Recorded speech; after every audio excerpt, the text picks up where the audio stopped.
दोस्तों ये कहानी है लगभग 100 साल पुरानी। एक छोटे से गांव में एक व्यापारी रहता था जिसने अपने गांव के जमींदार से 1 लाख रुपए का कर्जा लिया था। गांव का जमींदार एक बूढ़ा, दिखने में भद्दा और नीच किस्म का आदमी था। उसकी नजर हमेशा व्यापारी के सुंदर से बेटी पे रहती थी। एक दिन ये जमींदार व्यापारी के घर गया और बोला, अरे ओ व्यापारी, मैं तुम्हारा सारा कर्जा माफ कर दूंगा, लेकिन एक शर्त है, तुम्हारी बेटी की शादी तुम्हें मुझसे करवानी होगी। ये सुनते ही व्यापारी घबरा गया।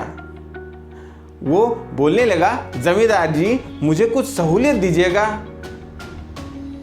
तो जमींदार बोला, ठीक है, मैं तुम्हें तुम्हारी किस्मत आजमाने की पूरी सहूलियत दूंगा।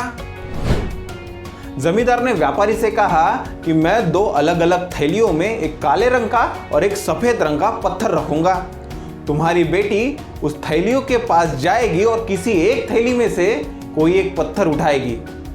मान लीजिए पत्थर काला निकला तो मैं तुम्हारा सारा कर्जा तो माफ कर ही दूंगा, लेकिन तुम्हारी बेटी की शादी तुम्हें मुझसे करवानी होगी।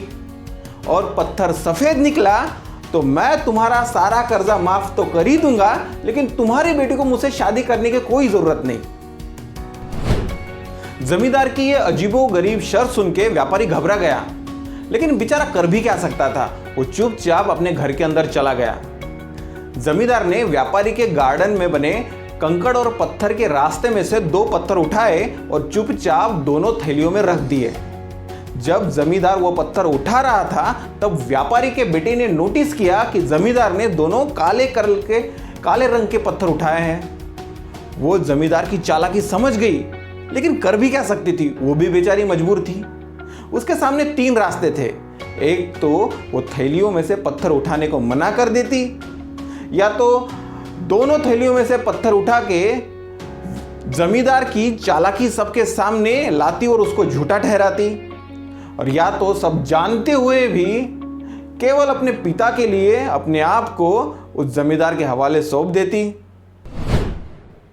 जमींदार के कहने पर व्यापारी की बेटी उस थैलियों के पास आई और एक थैली में से पत्थर उठाया और उसकी तरफ बिना देखे नीचे गिरा दिया, मानो गलती से नीचे गिर गया हो, और बोली, ओफो, मैं भी कितनी बुद्धू हूँ, माफ कीजिएगा जमींदार जी, लेकिन कोई बात नहीं, आप अगर दूसरे थैली में देखोगे तो आपको पता चलेगा कि मैंने कौन सा पत्थर उठाया था।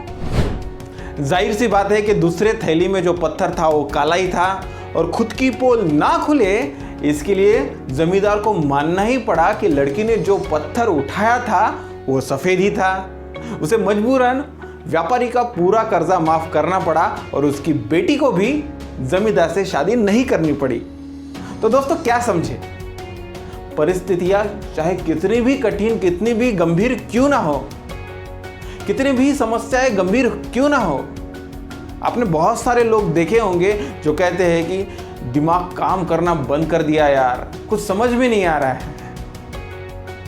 तो दोस्तों किसी एक कठिन परिस्थिति को पार करने के मान लीजिए 2 रास्ते हो और दोनों में भी आपके फेलियर के चांसेस ऑलमोस्ट परफेक्ट हो, तो जरूरी नहीं कि जो 2 रास्ते आपके पास है वही अपनाए जाए। और इसी टाइम पे, इसी असमंजस की घड़ियों में, इसी संकट की घड़ियों में आपको presence of mind, creative thinking सोच के उसको पार करना होता है। दोस्तों आप बोल रहे होंगे कि ये बताने के लिए बहुत ही ईजी, लेकिन करने के लिए उतना ही मुश्किल होता है। मानता हूँ मुश्किल तो होता है, लेकिन आप ये कभी करके देखिएगा, कभी 5-10 मिनट उस परिस्थितियों के बारे में सोच के देखिएगा, आपको रास्ता जरूर मिलेगा।